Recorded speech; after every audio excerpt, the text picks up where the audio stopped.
So today, on today's verses, will be Michael Myers versus Rick Grimes and the gang. And before we begin the analysis, I would like to give both franchises a praise. This show seemingly came out of nowhere and launched a relatively obscure TV channel that mostly ran old-fashioned cowboy shows, and this franchise would also launch Telltales into the stratosphere.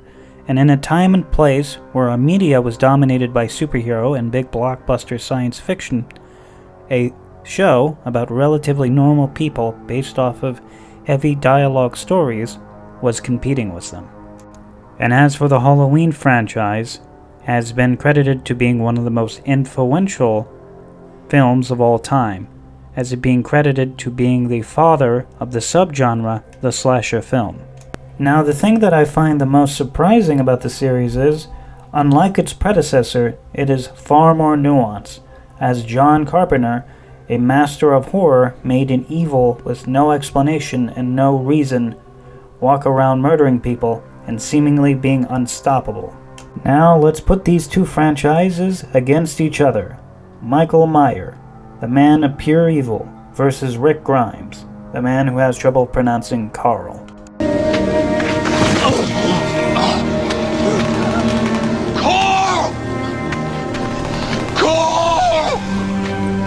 Now we need to go and establish some ground rules to make this battle as comprehensible as possible and as fair as both sides. We'll go ahead and establish them. We will be using the reboot Michael Myers, the one that isn't immortal, because, well, if he was immortal, then this really wouldn't be a challenge. Michael also won't be carrying around AK-47s and guns, because again, this wouldn't be much of a challenge for Michael if he did. The weapons that he will have on him is the hammer, the axe, and his iconic kitchen knife. As for Rick and the gang, they'll have the weapons that they normally would have on them, and they won't be running around with assault weapons either. And the battle won't be taking place in Alexandria or the hilltop or any heavily populated area that would benefit the survivors. The group in particular we'll be using for this scenario is the one that took on Negan in Season 8. Now, I won't be including everyone because the results will be more or less the same. We'll be starting off with Michael Myers. First of all, let's discuss how superhuman strength this guy has.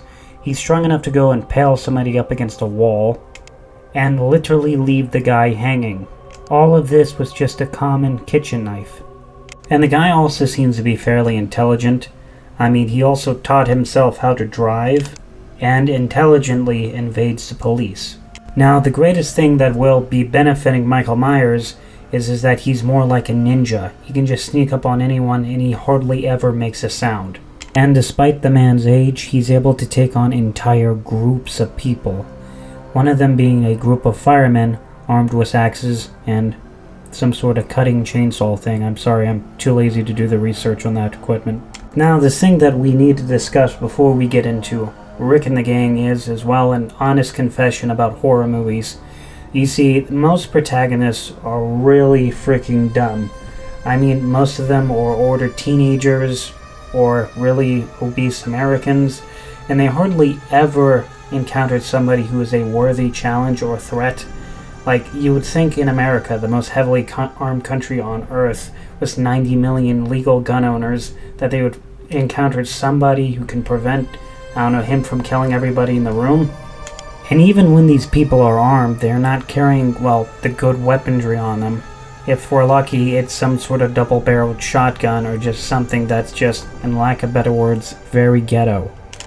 If we look at police statistics, we can see that at least some 2 million crimes are prevented through firearms, many of them being legal firearm owners, and the fact that they never really come upon any significant challenge is more just plot armor on our fellow killers.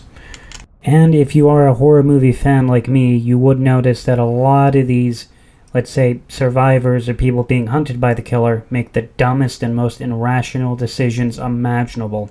Part of the reason why Laurie was able to hold her own against Michael for all these years is that for the most part, she doesn't have any of these flaws and weaknesses.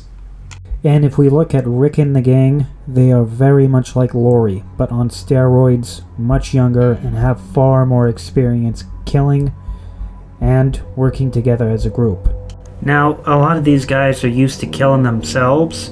I mean, Rick and Daryl have a kill count in the 50s. And this number isn't too far off from what Myers had in the entire series.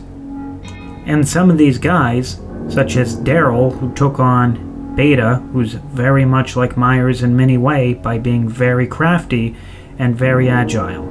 If Michael isn't careful, then there are some people who can very easily 1v1 him, such as Rick.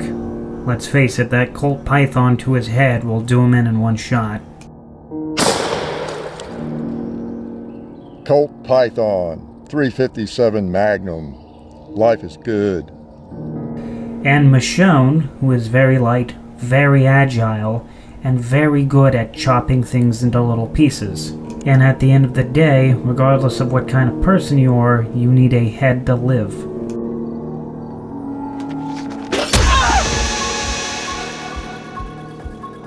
But the most important thing that we have to discuss is well, this group is pretty efficient at actually working together. They've had their back for years now, killing the undead and other survivors. One thing that's very important to remember is that double tapping in this universe is the norm, not the exception. Now our fight will begin in an alternate timeline, where they captured Negan but lost a lot of forces in the process. To avoid a horde, they take shelter in an abandoned factory, with Negan being held captive. Out of pure curiosity, Carl asks, "What day of the year is it?" Which Negan replies, "October the 31st, Halloween." Eugene would go and take a piss. Little did he know it would be his last. Michael sneaks up behind him and brutally decapitates him. The group would eventually notice that Eugene is missing, and so Gabriel and Aaron would go looking for him. Aaron would be the first to discover Eugene's corpse, noticeably missing his head. Right behind him, Michael beats him to death with the head. Gabriel would walk in on the room to only have the head thrown at him, thus knocking him unconscious. Myers hears a gun cocked right behind him. He turns around to see Carl aiming a gun at him. He gets shot several times. Michael retaliates by throwing a hatchet to his head. The group, fully now aware that a threat is amongst them, and unaware of Carl's death, goes and fully prepares for a battle. Michael's next victim is Carol.